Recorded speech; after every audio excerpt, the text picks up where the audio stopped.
Building meaningful community is an idea that emerged, that is, in my life, that is back in the 70s.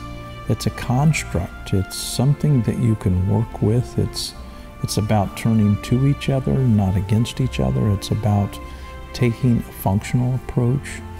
It's about moving forward. It's about keeping in step, that is, with things in real time, such as science, etc. And so that's why we are attempting to get the best explanations, that is, of the facts, the best explanations, namely of the data. I mean, that would be nice, right?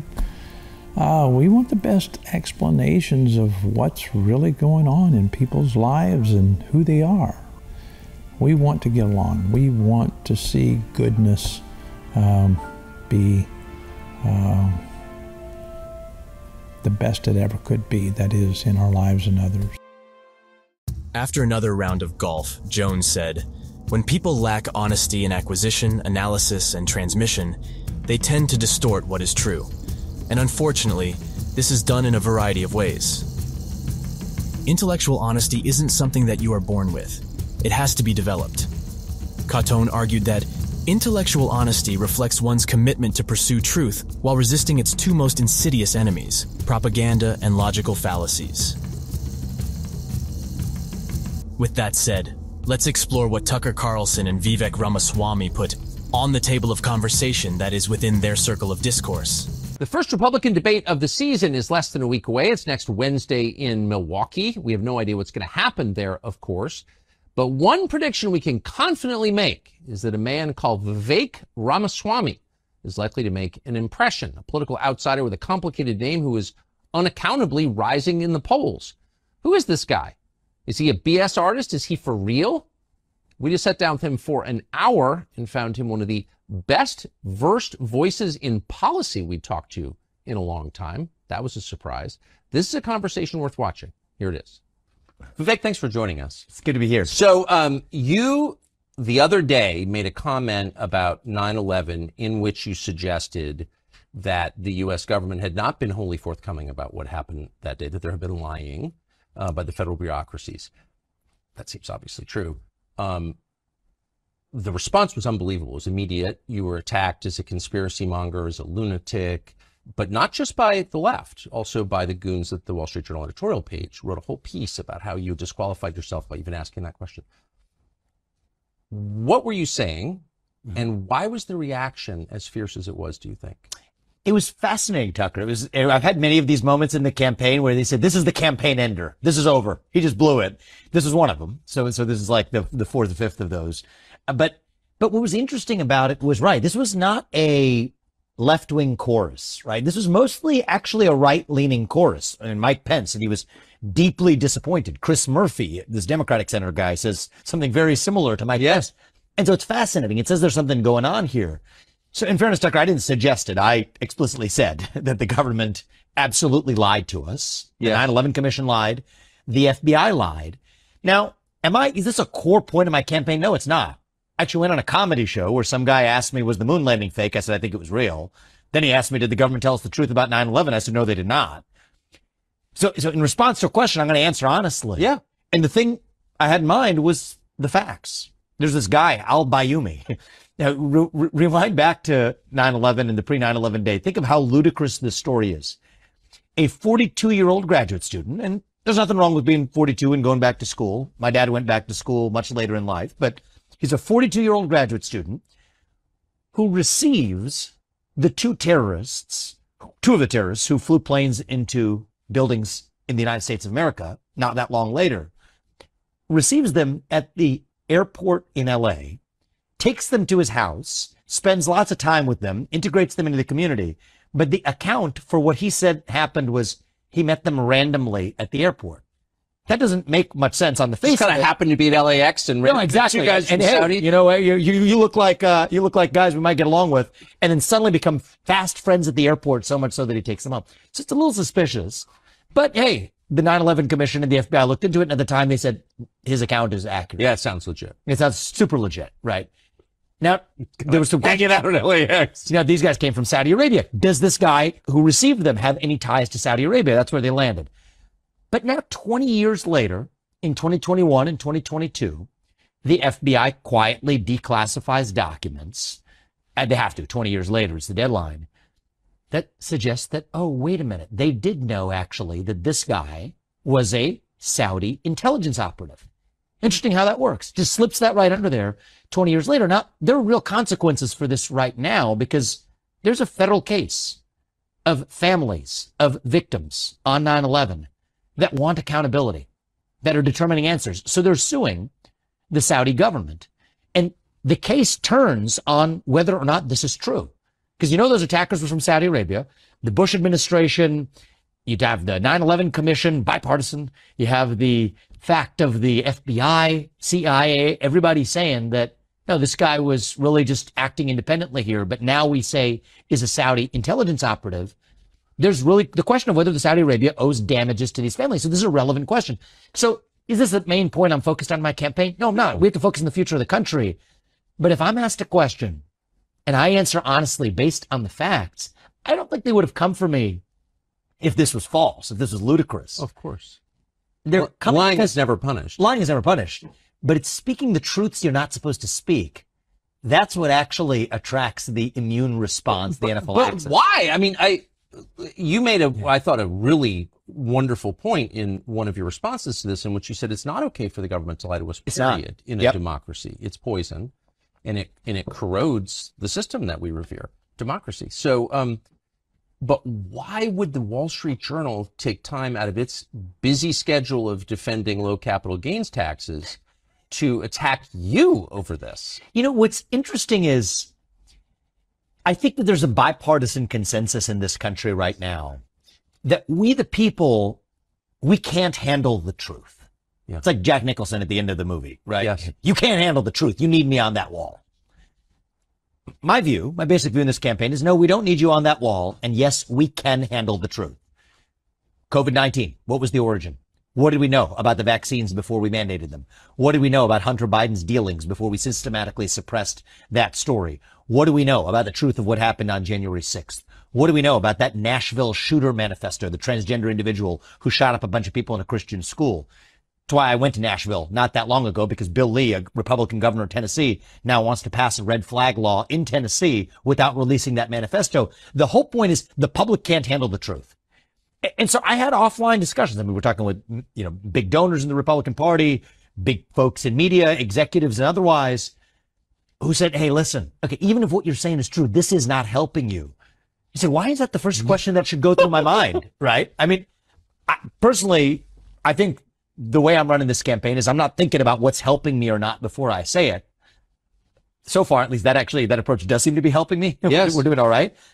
But even if I weren't, I'd rather lose some election than to play some political snakes and ladders of what we're supposed to say. And I think that that's really one of the questions at issue today, as it was in 1776. Do we believe that the public can be trusted with the truth? Whatever the truth is, just give me the hard truth.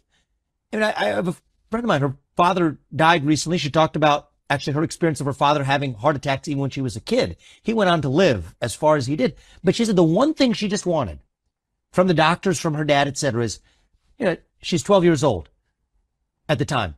I can handle the truth. Just tell me, is my dad going to die? Is my dad likely to die before he goes in for the next procedure?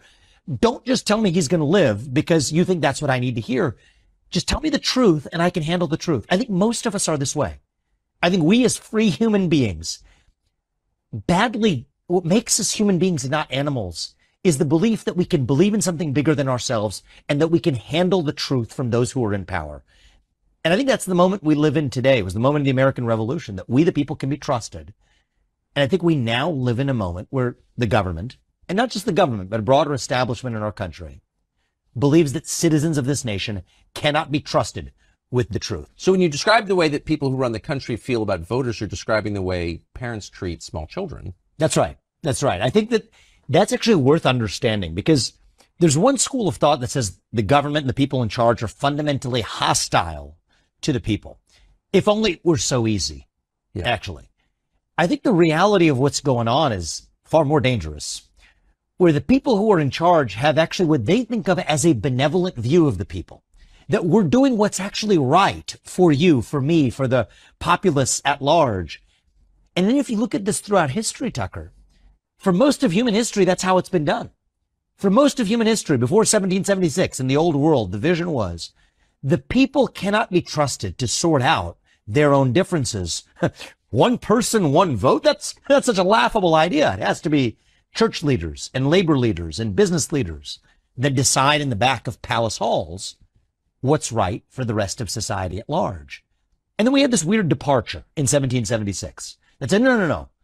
Actually, we the people can be trusted in a system where every person's voice and vote counts equally, with free speech and open debate in the public square, whatever it is. Sometimes we might get it wrong. Sometimes we get it right. But whatever it is, that's the way we do things in this new thing we call the United States of America.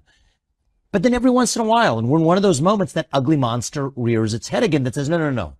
The people can't be trusted. It has to be now in the back of palace halls, in the back of three-letter government agencies in Washington, D.C., or in the back of BlackRock's corner office on Park Avenue in Manhattan, wherever it is.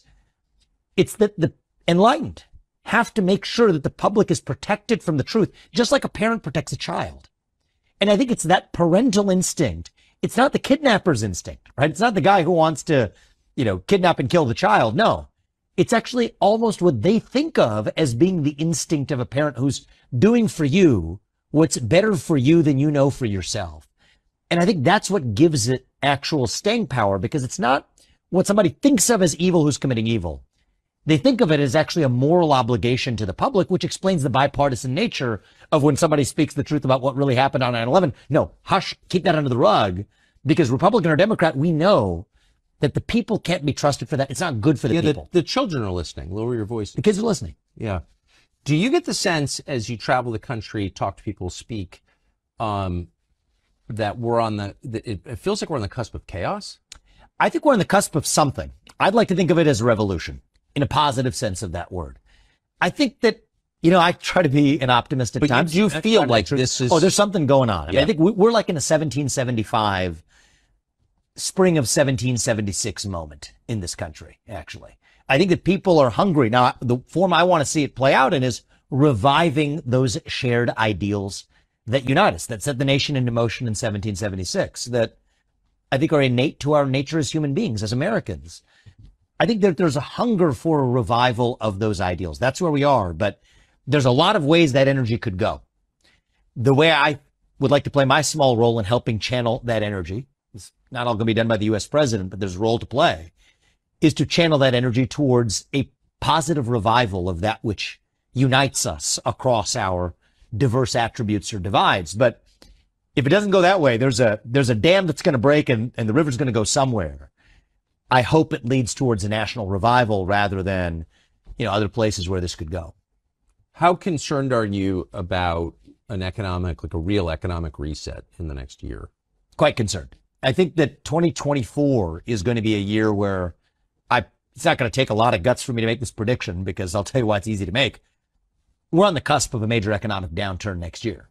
We live under conditions of a deeply inverted yield curve. I mean, these are topics that may put people to sleep, and so we don't have to Can you explain get into it. Yeah, I mean, it's basically you would expect in the long run, right? Long run interest rates on long run bonds are higher compared to interest rates on short run bonds, because there would be higher risk of being repaid back. That's how things are supposed to work. There are a wide range of factors that can occasionally cause that to tilt in the other direction. We're in one of those conditions right now, where the interest rates on short-term bonds are significantly higher than they are on long-run bonds. And every time that's happened in the last 40 years, that has predicted a recession that followed in the year or so that came later. And there's lots of complicated reasons for why, and economists can debate it. But what's not debatable is that that's exactly what happens. That's where we are now, which is why I think in the calm before the storm, Biden will put up low unemployment numbers. Well, that misses the point that we have a deeper structural deficiency, where our real problem is there are twice as many jobs open as there are people looking for work. Right. That's the actual deeper structural failure as it relates to the labor market. People have stopped looking for work. People have stopped looking for work. Absolutely. I mean, people are being paid more or have been habituated more to staying at home than to go to work. People also don't have the skill sets required to actually show up to work because they have four-year college degrees that were subsidized by the U.S. Department of Education without actually having the skill sets that many employers badly need in order to grow their business, whether it's a big business or a small one. You know, the inflation numbers, they'll point to saying, hey, the rate of inflation's coming down. Inflation's cumulative. Things are still 16, 20% more expensive than they were in 2020, and wages have not gone up in the same way over the same period. And so there are deep structural issues with our economy. I mean, the national debt, interest payments are going to be the biggest portion and line item of the federal budget very soon. But I think that short-term numbers that we look at right now belie the reality that we're going to have a reckoning. I think that reckoning is likely going to, the timing of these things is hard to predict, but I think that likely reckoning 2024 could be a pretty good prediction for when that's coming. But that's not just an economic story. I mean, people have psychologically, I think, a very hard time moving backward. Yes. Right? It's one thing to be poor. It's another thing to be poor having been rich. Yes. Very hard for people to metabolize that. Mm-hmm. And so if that happens to hundreds of millions of people at the same time, people get radical. Especially against the backdrop of already having deep distrust. Right. In my opinion, appropriately deep distrust in our existing institutions, including the government in this country. And so I think there are two ways this could break. Right? Sometimes you go through hardship and you're strengthened by that hardship. I'm just thinking about it as an individual in my life. Like I've gone through a hardship in my life. My father's been through hardship. In each of those cases, that led us to become stronger for having gone through that and did things that we otherwise would have never done, created things in the world that otherwise would have never existed. And that's the positive version of this. And it's the version I want to see for our country. But there's a very different way this could break too. I think that if we don't channel that frustration in a direction that creates something anew, right? A sort of reincarnation of our American experiment, which is what's going to be required. Then I think this ends the way that many other revolutions do, is not the creative kind, but the destructive kind. And I think the economic collapse that I think, calamity that I think recession at least that's coming could just be the catalyst. You know, we'll blame it on, that'll be the final match that's lit, but it's the kerosene on the floor that we have to pay attention to in the meantime. And that's why I think when people ask me, are you a culture issues guy, or are you an economy guy, or are you focused on foreign policy? It's missing the point. These things are each symptoms of a deeper They're place. of a piece. There's no doubt. No doubt about it. So you said something when I saw you in Iowa earlier this summer. You said something really, really interesting about donors. And you are an interesting figure because you're effectively from the donor class. You're a rich guy running for president. Now you're dealing with donors from the other side. Mm-hmm. And you said that your views on Ukraine had given a lot of them pause. Yes. There's no doubt that I have lost otherwise willing and interested donors or potential mega donors to my campaign over my position on Ukraine, which is fascinating because I don't think there's any particular self-interest at issue. It's not like somebody saying, oh, well, I own, a big chunk of Raytheon or something like that, and I'm going to have my interests harmed. Therefore, I'm not going to back you because that will harm my self-interest. That'd be an easy and fun and facile explanation, but that's not what's going on.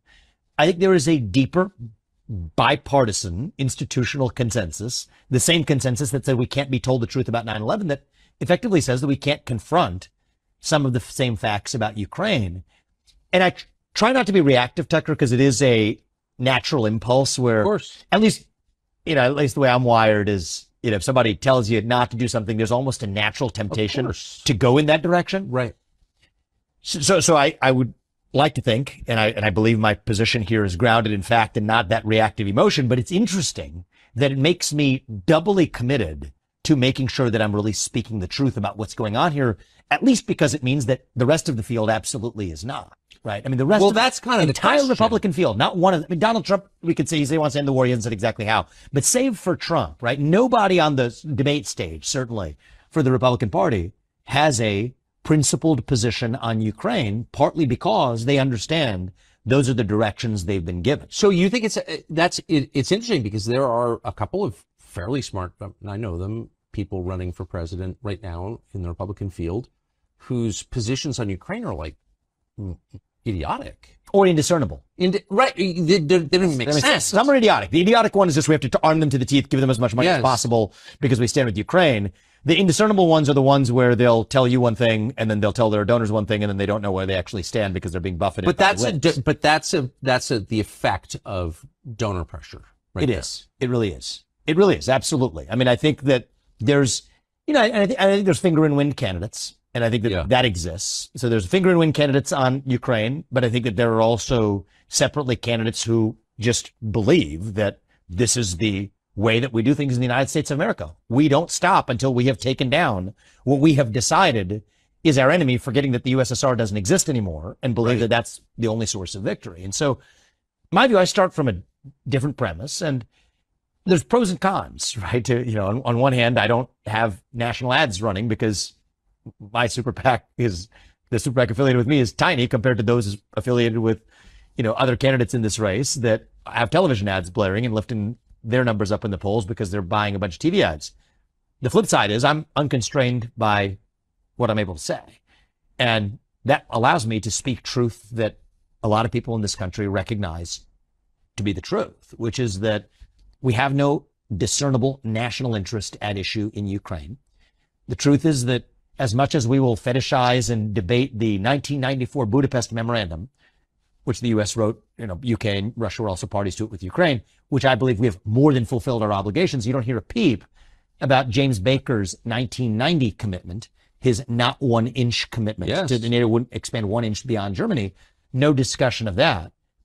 Against the backdrop of the reality that we face, which is we are driving Russia further into China's arms as we arm Ukraine, further strengthening what I see as the single greatest military threat that the United States certainly has faced since World War II. You could make a case that the United States has ever faced if you actually look at where this could be going. And yet we are actually the ones responsible for driving that Russia-China military alliance. And so one of my advantages is that I am not, some people say, well, you don't have foreign policy experience. And I'll say, yes, I don't have foreign policy experience. And that may actually be an advantage in bringing a rational American. So you're not responsible for the war in Iraq. Yeah, that's a bad thing. Yeah, well, I think we could debate whether it's a bad thing or not. But if you break the car, you don't turn over the keys to the guy who broke it. That's what I would say. And so, I think that we are on our way to Ukraine turning into another Iraq or another Vietnam all over again. Except this time, I think it could be worse because there's nuclear weapons at issue. There's an alliance with China, an economy that we depend on for our modern way of life that's also at issue. And the irony is, I think a lot of people today believe that somehow world leaders make their decisions by analogy. So Xi Jinping is going to say, oh, well, because Vladimir Putin walked away with a piece of Ukraine that he didn't have, that somehow means that by analogy, I'm going to be judged more favorably if I go after Taiwan and walk away with a piece of Taiwan that I didn't have, when I basically don't think that's how autocrats or any global leader should, or at least does, make decisions.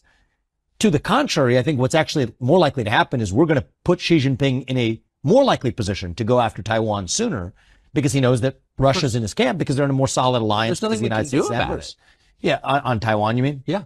Yeah, I mean, I think that that's mostly right. Now, my view is, this is also another heresy that I think have recently managed to cross last night, which is that I think our commitments to go to war in that situation, or to at least even militarily engage in that situation, should change if it's before or after we have semiconductor independence in this country. Well, yeah. I mean, I think so. Right? So I agree with you say completely, that. but for people who aren't following this, explain what you mean. Yeah. So this is a long history here, but for historical circumstances that are long and unfortunate, we are dependent on a tiny island nation off the southeast coast of China for our entire modern way of life. Right? These lights wouldn't work. The phones in our pockets wouldn't work. These TV screens and cameras wouldn't work if it weren't for leading edge semiconductors that are manufactured by basically one company and a set of companies around them, TSMC on Taiwan, that power our entire modern way of life. That's just a hard fact. How we got here, it's a long story. I think it's sad that we are where we are, but we are where we are. China has two reasons to want to go for Taiwan.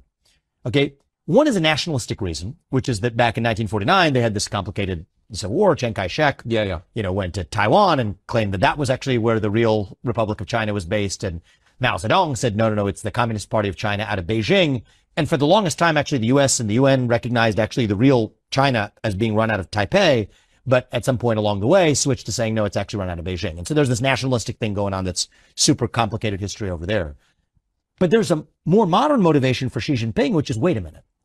If I now have control over that island, I have control over the entire United States because I now have the economic leverage to get to a deal that the U.S. wouldn't have said yes to. And I think what Xi Jinping is going for is the basic deal where he says, I get to make your stuff as long as I get all of your IP and everything else in return. And right now, if he says that to the U.S., we're not going to go for that deal. But if he's squatting on the semiconductor supply chain, well, then that's how we ultimately get to parity, consummate the codependent relationship. And I think that's step one of a broader conquest of the modern West. How hard would it be to achieve, as you said, semiconductor independence in the United States? It's not going to be easy, but I'm confident that with focus, I can lead us there by the end of my first term in office. And my basic rule of thumb on this one, Tucker, is just to be very practical, looking at this from American interests. I do not consent to Xi Jinping holding an economic gun to our head and lording that over for the next 100 years of the future of the United States. But if we're no longer dependent on that tiny island nation, then I will not send our sons and daughters to die over somebody else's nationalistic dispute. How That's what I'm difficult at. is it to I mean, it's interesting, and you said there's a complex history that I'm not familiar with behind it, but how complex is it to build your own semiconductor?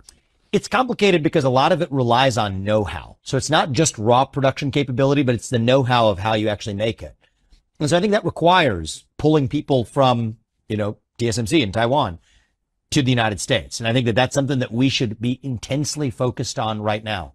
There's new, giant projects, manufacturing projects in Arizona, near where I live, actually in my home state of Ohio, that are going to be steps forward in that direction. I also think that, like it or not, a relationship with South Korea and Japan is going to have to play a role in speeding up our semiconductor self-reliance as well. Samsung is the next best leader. It's not even an American company. After TSMC, there's like a big jump down. Then it's Samsung. Then there's a big jump down. There's Intel and everybody else here. So I think that it's going to require, and I don't like multilateral trade agreements, but if we're going to have to do them, let's keep it bilateral. Bilateral agreements with Japan, with South Korea. That's a big part of what's going to be required. And so my view is, let's think about first term in office as it relates to this dimension of foreign policy. End the Ukraine war on terms that help pull Russia out of China's hands. That's going to require rebuilding a lot of trust. I think I'm up for that job. And I believe that Putin can trust us to follow our self-interest as long as we trust him to follow his. Reopen economic relations with Russia, freeze the current lines of control, make a permanent commitment that NATO will not admit Ukraine to NATO. But in return, weaken, if not disband, that Russia-China alliance. I'd get India back on side. And, if there's a guy who's going to rebuild trust with India, it better be a guy with the name Vivek Ramaswamy who might be up for that task. But, getting India on side to say, you know what, we're going to be making sure that in a conflict situation in Taiwan, that we're at least on side with the United States. But then more importantly, get semiconductor self-sufficiency in the United States, reduce our economic dependence on China. If we're there by the end of my first term, by the end of 2028, the stakes are now just a lot lower with respect to what's actually happening in Taiwan. And if, is it preferable for China to annex Taiwan even after that scenario? No, probably not. But that's a different bar for whether or not we're going to actually be willing to send our sons and daughters to die over it. And in the meantime, there's one aspect of our national defense that surprisingly nobody's talking about, Tucker, which is actually our national defense of the homeland, where we have actually badly missed the plot for super EMP attacks, cyber attacks, nuclear defense. We helped Israel build an Iron Dome. How about an equivalent of an Iron Dome for the United States and our own homeland? And so that's where I'm focused in my first term. On foreign policy, if I can get us to semiconductor independence, if I can get us to significantly reduced, if not total economic independence from China, weaken the Russia-China alliance by ending the war in Ukraine, that actually keeps China at bay from not having an economic gun to our head over our modern way of life, at which point we then have a different set of commitments where after that, we're going to be in good shape no matter what happens. And so I wasn't, planning to get into some foreign policy detour, but that's the way I'm thinking about the first term. All of that makes sense. You think so? Well, I'm not sure what is controversial about any of that. Well, I think what's controversial about it is they say how far those priority It's weak? That's what I've heard yesterday. Yeah. I mean, From whom? Well, from a lot of Republicans, actually. And is there a dumber group? I mean, than the foreign policy Republicans? I mean, I'm not talking about Republican voters. I mean, the members of Congress, the low IQ guys from, including your state, I hate to say it, Texas, who make their entire career about seeming strong and quoting Reagan, and under whose watch the country has become demonstrably weaker. It has become, and that doesn't lead to strength, actually. Where are we now? And the funny part with is our transgender army, like seriously. Well, people also miss this, Tucker, and this makes people uncomfortable as they get very upset when I say this. I think there's a chance that if we enter war with nuclear allied Russia and China, the United States as we know it, we may take a risk of it ceasing to exist. Of course. Okay, I'm glad you appreciate that. That's good, because many people are like, what are you talking about? The United States ceased to exist. No, I actually think... Well, in a nuclear conflict, yes. Well, because we don't have nuclear defense capabilities. No. National defense has not been about defense for a very long time. Right. And so, by the way, super EMP capabilities take out our electric grids. We have, 60 Chinese transformers that are in the midst, nodes in our own electric grid. They could shut down our modern way of life with that. You want to talk about actual cyber attack capabilities? We're better on offense. We have no defensive capabilities. And so, when I think about a modern foreign policy vision, I'd revive a modern Monroe Doctrine. You don't mess with the United States on our own soil. We are not okay with a Chinese spy balloon flying over half our country. We are not okay. We do not consent to a Chinese spy base off the southeast coast of the United States or in Cuba spying on the southeast corridor of the United States. We're not okay with intentionally pumped fentanyl, the raw materials literally coming, I'm not making this up, from Wuhan to Mexican drug cartels that are intentionally being pumped across our southern border as part of really a one-sided opium war. No, we're not okay with that, or with interference in the Western Hemisphere, or with China having control over the Panama Canal, something that people forget as well. No, we're not okay with that, but that is also our top priority. Protect the homeland and the interests of citizens here at home. That is how America is strong and actually leads on the global stage. And so the irony is, at least like the Reagan version of this was, yes, all of that projection peace through strength, but strategic defense initiative, nuclear defense here at home. Now we're in the worst of all worlds, where you have a generation of people who vaguely remember the slogans and feel like they want to puff their chest, but can't really do it super confidently. So they're like doing it as like a second language. Well, altogether, forgetting about the actual defense of the homeland, it's even worse, because the peace through strength part, well, the strength part actually provokes that which we're not even prepared to handle back at home. So I end up talking to a lot of neocons, actually, in terms of, bolstering me up, because they don't have the right strategic vision, but they know all like the names of like, what an Ohio class, SSGN versus SSBN is, and I don't know these things. All the war porn, they love that. I mean, I wasn't born with this knowledge, but I'm going to be U.S. president. Yeah. I better darn well and trained to know it. And so I'm probably talking to more liberal hegemony neocon people training me, not because I'm taking their views. I deeply disagree with them, but they, know the lexicon. And so, I want to put myself in a position where it's easily dismissible. This guy doesn't know what an Ohio class SSGN versus a SSBN is. Well, okay, well, now I do. It turns out it took all of about 30 minutes to get that one under our belt, but it doesn't matter. You're missing the plot if you're actually failing to actually advance. Is there a single neocon with a happy personal life? Like, imagine. I haven't drilled into it. Dinner at Bill Kristol's house, the misery. Do you know what I mean? Like, it does seem like, I don't want to psychoanalyze here, but it does seem like their project has nothing to do with helping the United States in any way, and it is psychosexual or something. They're for war as long as other people fight it. I mean, it's like a syndrome. I've never seen anything like it. There is a certain titillation you see when they're using words like Virginia class this or Ohio class that or tomahawks facing, there's a certain type of satisfaction. If your wife respected you probably wouldn't have to talk that way. So no, I think everything you said is self-evidently sensible, and it's hard to, by the way, if you took a poll on what you just said, your defense priorities as you just articulated, I can't imagine you get under 90% for that. Like, how could you disagree with that? But I haven't taken a poll. But it'll be interesting to find out. It's so obvious. If I'm wrong, maybe I'll get wiped out in the election, and I'm okay with that. I want to play, and you're busy, you got to go campaign. But I just want to play I want to play a soundbite, a SOT, as we say, from you on the campaign trail. This is an exchange, which I think just says a lot, where you're approached by a self-described pansexual. It's just a beautiful answer in so many ways. But I just want to parse your initial answer. 3 parts about it I love. She comes up and says, what are your opinions of the LGBT community? First, you question the premise of the question itself. How is it a community? Trans is fundamentally in tension with gay, as you say. That's not a community. I agree with that. Second, you're completely calm and you explain yourself. And third, you say, what's your opinion? Yeah. And you throw it back to her.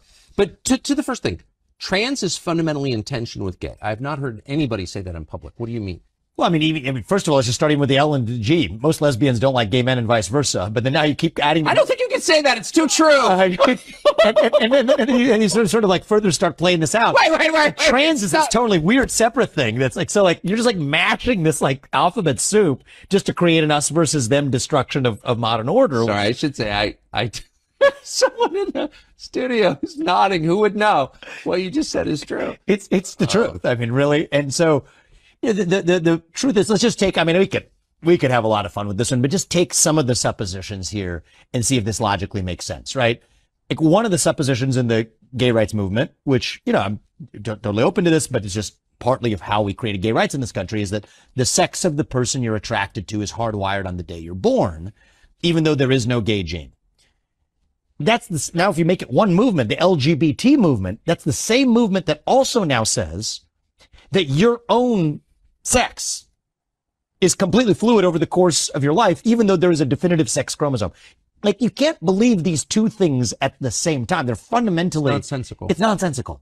And so that's what it reveals what's going on, Tucker, is that these are cult-like belief systems, right? Because if it's a religious cult, then you don't have any obligation to logic if you're subscribing to a religion. And the worst religions are the ones that fail to recognize themselves as religions.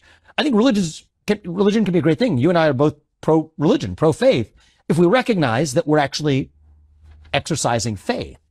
But the most dangerous religions of all are those that claim to be secular but are actually religious in their conviction. And one of the ways you can smoke out that it's religion is just these inherent tensions. Then you give it a flag, then you give it a symbology, you give it an idol. The first idol was not good enough, the rainbow flag. Then they had to make the trans flag, the upgraded version, the golden idol. They started with the silver one. And so this is what this is about, is a form of idolatry in the trans flag that is a symbol of a broader religious conviction.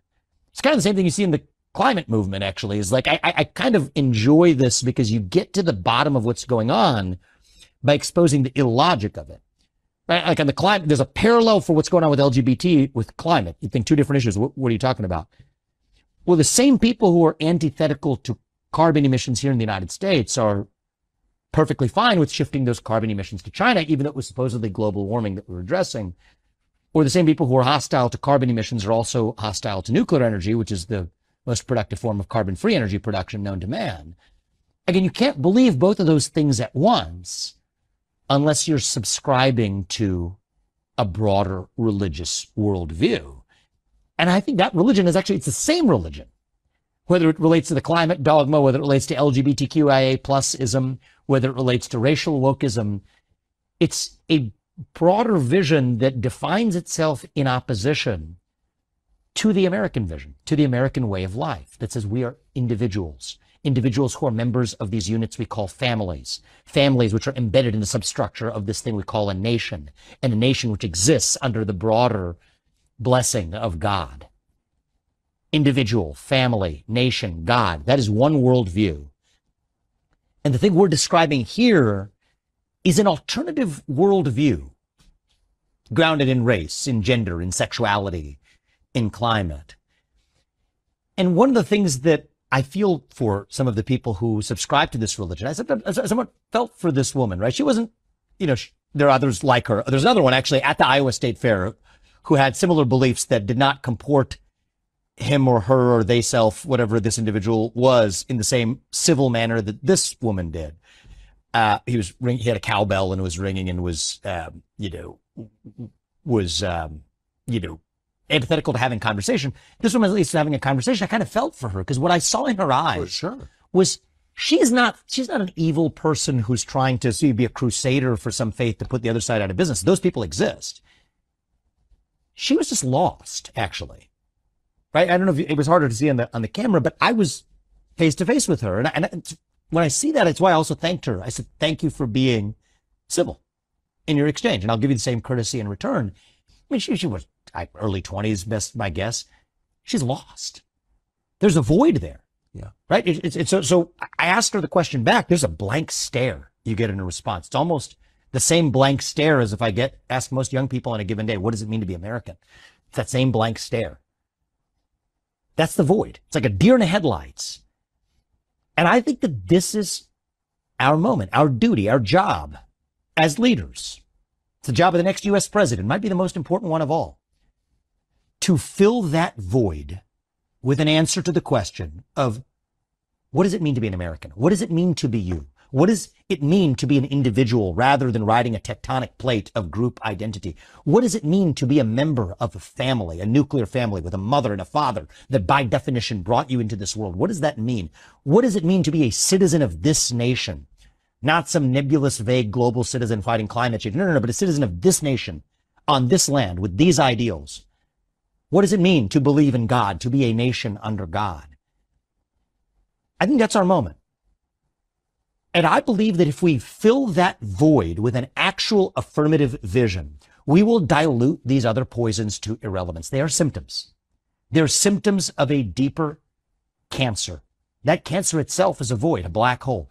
Fill that void with an actual affirmative vision of who we really are. That's got to be how we win. And the thing that frustrates me most actually about the Republican Party, Tucker, isn't even the neoconism in our foreign policy. And I mean, it frustrates me deeply, but this feels solvable through an alternative set of policies, right? I can go do deals on a global stage and let's hope I'll be successful if I'm in that seat. I think I will. But this is actually the deeper challenge. You can only stand up with the spine abroad or in an economy or whatever if you at least first know who you really are. And I think that is the far more difficult question. It's not going to happen through policy, but somebody. It doesn't have to be a U.S. president. It could be it could be someone who has a media outlet. It could be a religious figure, but it could be a parent. Maybe it's not one person. Maybe, which is what I think the real answer is going to be. Maybe it's going to have to be leaders in the different spheres of our lives, each stepping up and speaking with conviction to the question of answering who we really are. And I think the U.S. president has a role to play there in answering who we are as Americans. And the thing that really frustrates me back about the Republican Party is, I wrote Woke Inc. a couple of years ago. You were kind enough to help me launch that book with you, and we had a great conversation, and a lot of people read it. And then, the Republican Party starts reciting memorized chapter and verses from, not just my book, but maybe others like it, but mine included, but without actually knowing what they're even talking about. They understand the word, they're uttering the words, but they don't really understand the phenomenon they're addressing, which stops you from actually getting to the true solution, which is actually understanding that there's a deeper void and vacuum that we have to fill with an affirmative alternative vision of our own. That takes courage. That takes vision. That takes some level of imagination of what is actually possible. You don't have to imagine it too much. It's been true for most of our history, so you can maybe just draw from that. That's how I do it. I don't want to reinvent the wheel. Let's maybe just borrow from the people who set this thing into motion. They had a pretty good idea of what they were doing. But that's what this moment calls for. And either we rise to that occasion and we take that 1776 spring spirit and we channel it into a revival of that once more, or else we will be the Israelites lost in the desert asking to go back and be ruled by the Pharaoh. And that's exactly what this nation is otherwise on a march to actually towards being ruled by, quietly becoming a people of sheep so our government can be a government of wolves. That's a perfect analogy. Vivek Ramaswamy, thank you very much. Good luck at the debate. Thank you.